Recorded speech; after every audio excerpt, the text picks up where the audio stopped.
अच्छा, कभी सोचा है कि लंबी जिंदगी का असल राज क्या है? यह सिर्फ साल गिनना नहीं है, नहीं, बल्कि उन सालों को जीना है, भरपूर तरीके से। तो आज की इस गुफ्तगू में हम यही जानने की कोशिश करेंगे कि साइंस कैसे हमें ना सिर्फ ज्यादा साल जीने में, बल्कि उन सालों को सेहत के साथ गुजारने में भी मदद दे रही है। तो असल सवाल ये नहीं है कि जिंदगी की लकीर कितनी लंबी खींची गई है।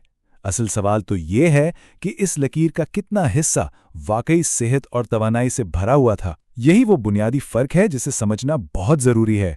सिर्फ जिंदा रहना या फिर अच्छी तरह से जिंदा रहना। चलें, इसको थोड़ा और आसान करते हैं। यहाँ दो बहुत अहम इस्तिलाहात हैं। एक है लाइफ स्पैन, यानी पैदाइश से लेकर मौत तक के कुल साल, और दूसरा है हेल्थ स्पैन, यानी जिंदगी के वो सुनहरे साल जो अच्छी सेहत में किसी बड़ी बीमारी के बगैर गुजरते हैं। और हमारा मकसद यही है कि इन दोनों के दरमियान फ़र्क को कम से कम किया जाए। लेकिन यहीं पर एक बहुत ही तशवीशनाक सवाल सामने आता है। क्या ऐसा तो नहीं कि हम ज़्यादा साल तो जी रहे हैं, लेकिन उनमें से ज़्यादातर साल बीमारी और कमज़ोरी का शिकार होकर गुजार रहे हैं? क्या लाइफ स्पैन और हेल्थ स्पैन के दरमियान का ये फासला बढ़ता जा रहा है? और इसका जवाब सच पूछें तो आदाद-ओ-शुमार में काफ़ी चौंका देने वाला है। औसतन एक इंसान अपनी ज़िंदगी के तकरीबन 11.5 साल यानी 11.3 साल ख़राब सेहत में गुजारता है। और बात यहीं ख़त्म नहीं होती। तशवीश की बात तो यह है कि ये सूरत हाल बिगड़ रही है। पिछले सिर्फ 20 सालों में इसमें पूरे 1 साल का इजाफा हो गया है। मतलब हम जिंदगी में साल तो जोड़ रहे हैं, लेकिन उन सालों में जिंदगी नहीं डाल पा रहे। तो आइए अब इन 5 हैरानकुन चीज़ों पर नज़र डालते हैं जो हमारी सेहत पर ऐसे तरीकों से असर करती हैं जिनका शायद हमने कभी सोचा भी ना हो। तो सबसे पहली बात, क्या आप यकीन करेंगे कि सिर्फ 1 मिनट की सख्त वर्जिश आपकी जिंदगी में 7 मिनट का इजाफा कर सकती है? नहीं, ये कोई जादू नहीं है। दरअसल वर्जिश एक बहुत ताकतवर दवा की तरह काम करती है जो हमारे पूरे जिस्म के सिस्टम को मॉलिक्यूलर लेवल पर समझें कि रीसेट कर देती है, बिल्कुल एक कंप्यूटर रीबूट की तरह। लेकिन सेहत सिर्फ हमारी ज़ाती आदतों पर मुनहसिर नहीं, हमारे माहौल में एक छुपा हुआ दुश्मन भी है। एक बहुत ही तहलका-खेज़ तहकीक से ये बात सामने आई है कि जिन लोगों की शरियानों में यानी आर्टरीज में माइक्रोप्लास्टिक के ज़रात पाए गए, उनमें दिल के दौरे या फालिज से मौत का खतरा दूसरों के मुकाबले में 4.5 गुना ज्यादा था। ये एक खामोश खतरा है जो हर जगह मौजूद है। अच्छा, अब बात करते हैं हमारे जिस्म के अंदरूनी बाग की, यानी हमारी आंतों की। हम जो भी खाते हैं वो सीधा हमारी आंतों में मौजूद अरबों जरासीमों की खुराक बनता है। प्रोसेस किया हुआ गोश्त जिस्म में सोजिश बढ़ाने वाले बैक्टीरिया की फौज तैयार करता है, जबकि पौधों से मिलने वाली प्रोटीन, मेवे और फलियां ये सब फायदेमंद जरासीमों को पालते हैं जो न सिर्फ सोजिश को कम करते हैं बल्कि हमारे दिमाग की सेहत का भी ख्याल रखते हैं।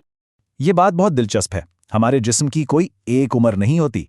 साइंसदानों ने यह दरियाफ्त किया है कि हमारे मुख्तलिफ आज़ा जैसे दिल, जिगर, दिमाग ये सब अलग अलग रफ्तार से बूढ़े होते हैं।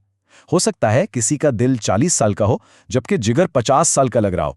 और उम्र का ये फर्क मुस्तकबिल में होने वाली बीमारियों का एक बहुत बड़ा इशारा हो सकता है।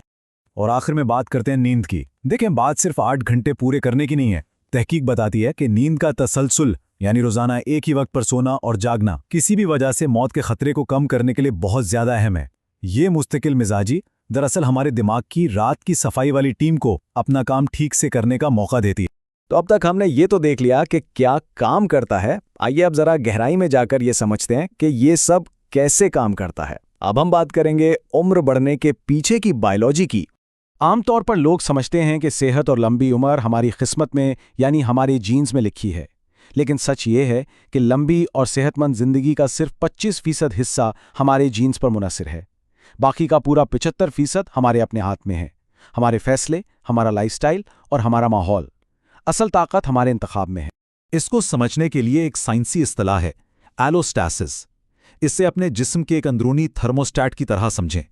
जब भी कोई तनाव या स्ट्रेस आता है तो ये निज़ाम जिस्म को एडजस्ट करके तवाज़न बरकरार रखता है। ये एक बेहतरीन सिस्टम है, लेकिन सोचें अगर आप थर्मोस्टैट को बार बार ऊपर नीचे करते रहें तो आखिरकार वो ख़राब हो ही जाएगा। मुसलसल स्ट्रेस हमारे जिस्म के साथ बिल्कुल यही करता है। देखिए, उम्र का बढ़ना कोई एक चीज़ नहीं है। ये ऐसा है जैसे हमारे जिस्म का जो ऑपरेटिंग सिस्टम है ना, उसमें वक्त के साथ साथ छोटे छोटे बग्स जमा हो रहे हों। सेलुलर लेवल पर बहुत कुछ हो रहा होता है, जैसे कि अब हमारे क्रोमोसोम्स के सरों पर एक किस्म की हिफाजती टोपियां होती हैं जिन्हें टीलोमियर्स कहते हैं। अब होता ये है कि जब भी हमारे सेल्स तकसीम होते हैं तो ये टोपियां थोड़ी छोटी हो जाती हैं और होते होते ये इतनी छोटी हो जाती हैं कि हमारे डीएनए को खतरा लाहक हो जाता है। तो ऐसी ही बहुत सी छोटी छोटी खराबियां मिलकर उम्र बढ़ने का पूरा अमल बनाती हैं। तो फिर बुढ़ापे का मुस्तकबिल कैसा नजर आता है? अब सोच में एक बहुत बड़ी तब्दीली आ रही है। अलग अलग बीमारियों का इलाज करने के बजाय क्यों ना खुद उम्र बढ़ने के अमल को ही निशाना बनाया जाए। और यहीं से जीरो साइंस का इनकलाबी मैदान शुरू होता है। इसका नजरिया बहुत सादा मगर गहरा है। हम दिल की बीमारी, कैंसर और डिमेंशिया का अलग अलग इलाज क्यों करें? क्यों ना उस दरख्त की जड़ को ही ठीक किया जाए जिससे ये तमाम बीमारियां शाखों की तरह फूट रही हैं, और वो जड़ खुद उम्र बढ़ने का अमल है। दुनिया में कुछ ऐसी जगह हैं जिन्हें ब्लू जोन्स कहा जाता है, जहां लोग बहुत लंबी और सेहतमंद जिंदगियां गुजारते हैं। इन सब में कुछ बातें मुश्तरक हैं जो हमें बहुत कुछ सिखाती हैं।